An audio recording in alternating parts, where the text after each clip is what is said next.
May kuwento ako. Isa akong lalaki. Share ko lang ang nadiskubre ko sa asawa ko na ikinatuwa ko dahil tinanggap niya ang baho ko. Mag-iisang taon pa lang kaming kasal. Kapag magkatabi kami, lagi kaming magkayapos, nanonood man ng TV o kahit sa pagtulog. Ay, sana all. Minsan nga, hindi ko napigilan ang sarili ko at may lumabas na mahabang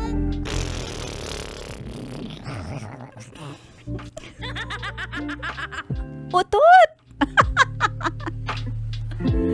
Sasabihin ko lang sana ay sorry. Tapos tatakpan ko yung ilong niya. Pero sasabihin sa akin ng asawa ko, okay lang yan, okay lang.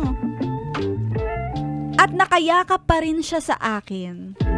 Ay, sweet yarn.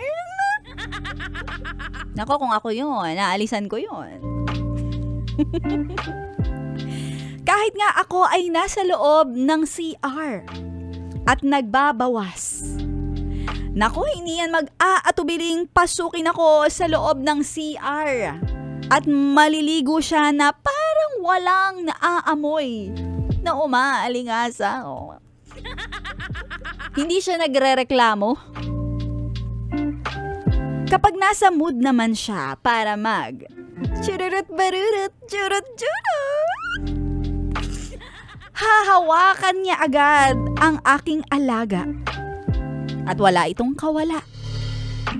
Sasabihin ko, wait lang. Magsi-CR lang muna ako at paliliguan ko si Junjun. Para pwede mo nang halik-halikan. Sasabihin niya naman, wag na. Mamaya ka na maligo kapag tapos na ang bakbakan. Akala ko ay wala talaga siyang kaarte-arte. Pero hindi, kilala ko siya. Kahit nga sa mga pupo ng mga aso ay nandidiri siya. Kahit nga sa patay na daga ay nandidiri siya at natatakot. Pero sa mga bagay na naaamoy, wala siyang pandidiri. Kaya parang naisip ko, hindi kaya may problema siya sa pang-amoy. May isang gabi na magkayakap kami habang nanonood ng TV. Ay, napaka-sweet naman talaga. Ganun talaga pagbago. At napautot na naman ako ng wala namang tunog. Ay, proud ka pa. Magsosorry sana ako, pero naalala ko, kailangan ko nga palang patunayan ang aking mga haka-haka. Kaya hindi ko sinabi na umutot ako. Sobrang baho ang lumabas na kahit sarili kong utot ay hindi ko kinaya. Pero yung misis ko, aba, tuloy-tuloy lang sa panonood. Kumakain pa nga ng chichirya. Kaya tinanong ko siya. Sabi ko, Han, wala ka bang naaamoy? Ay nako, umutot ka na naman oh. At doon niya na sinabi sa akin, ipinagtapat na wala siyang pang-amoy sa ibang mga bagay. At kaya hindi niya sinasabi sa akin noon pa man ay dahil baka mag-take advantage daw ako sa kondisyon niya.